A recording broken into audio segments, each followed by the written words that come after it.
Last year's windstorm collectively cost the city of Missoula and the county $5.5 million. And while some of that funding has been reimbursed by FEMA, the majority of it hasn't yet been. The debris that was generated from those trees, so about 95,000 cubic yards, which is enough to fill a football field about 45 feet high. That's after it's been processed.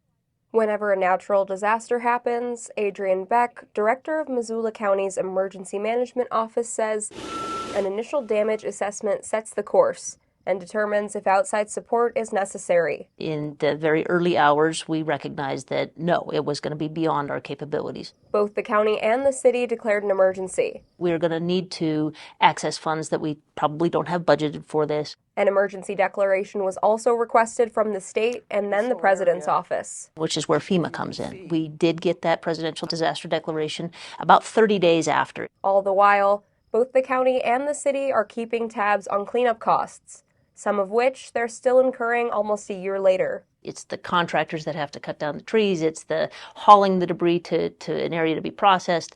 It's hiring the contractors to process that debris, and then we have to take that debris someplace. Beck says that FEMA's repayment period can take 18 to 24 months, and that only 75% of the cost is covered. Part of requesting a local emergency declaration is the acknowledgement that we're going to have to find that money locally. Since some disaster sites across the country were denied FEMA funding or have had it rescinded, uncertainty within the agency is on the minds of Missoula's Emergency Management Office. Right now, there's all kinds of things happening at the federal level, and what FEMA looks like, going into the future may be very different.